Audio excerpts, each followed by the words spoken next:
The back of the Aurean Empire has been shattered. For those sailors who serve under Sir Ajax and His Grace the Duke of Burvanica, the deputy commanders of Battlegroup Ostos, they must be as proud as possible of their commander's astonishing victory.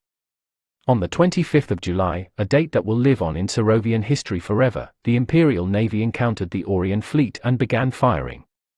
After 40 minutes, the Aurean fleet was decisively defeated, fleeing in all directions or sunk to the bottom of the sea. After the naval victory, the fleet began a massive shore bombardment of Aurean territory and landed marines which pushed inland. After intense urban combat, the forces of the Imperial Navy seized all territory of the Aurean Empire. The Imperial Navy numbered over 30, whereas the Aureans never had more soldiers than 10 at any one time. Commodore Sir Ajax accepted Prince Arnold's surrender in the Aurean province of Albion. Afterwards, the Imperial Navy and their marines marched to the Aurean capital of Aurea, which His Imperial Majesty the Emperor gave a patriotic speech on the balcony of Town Hall and proclaimed a new world order in Ostos, as well as the intention to form the Dominion of Carolusberg in the southern islands. For his heroic deeds achieving the greatest naval battle in the history of Ostos, Commodore Ajax was granted the title of Viscount Camrose. His Imperial Majesty's government entered negotiations with the Aurean Empire the same evening, and signed an armistice based on the principles of a secret communiqué. As negotiations stopped for the night, they picked up, and at 1 p.m. Eastern Standard Time, the Aurean Emperor and House of Lords agreed to the Treaty of Leda. In the city of Sarhome, the Sarovian island which never fell under the Aurean heel, civil servants, military officers and statesmen met at Leda Palace where the complete Aurean surrender was to be signed. The 1st Viscount Camrose, 1st Duke of Burvanica, 1st Duke of Begonia, 1st Duke of Upper Proitz, the 1st Earl Constantina and the Prime Minister, the 1st Viscount Granby, all served as the Sarovian witnesses, whereas Governor-General Samuel Clark served as the state's witness.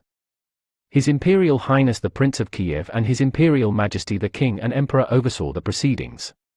The Household Division gave honors to the Aurean delegation, which was headed by His Excellency Emperor Kevlar Vaughan as well as Prince of Aurea, Arnold Vaughan. This delegation was intended to sign the surrender of all Aurean forces on Ostos, and they arrived just after 1:30 in the afternoon to perform the fateful ceremony. Both delegations put their signatures on the document, which acknowledged the complete recognition of Sarovian victories and triumphs over the Aurean Empire and complete surrender of all Aurean forces on Ostos, among other conditions, such as land exchanges, a complete abandonment of the House of Vaughan's claim to the state, war reparations and more. A formal declaration of peace was made between the two emperors, and a declaration of celebration was made in the new Sarovian Empire, which culminated in a large party in the ballroom generously donated by the Duke of Poltava, which analysts guess was a direct nod at the 2016 Battle of Poltava, the only battle in which Aurea defeated Sarovia in their 6-year rivalry.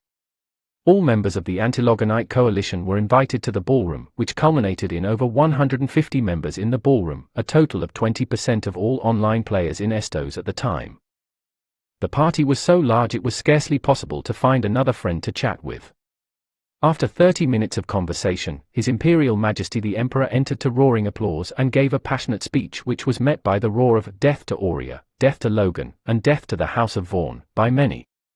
The party was then turned over to the 1st Viscount Marchwood and the Finance Ministry, which gave 5,000 grelats to whoever could provide the best joke about the collapse of the Aurean Empire, which was won by Ms. Mika. Truly, in all of Sarovian history, no event has brought out the population of Grawl in such large numbers as the downfall of the Aurean tyrant.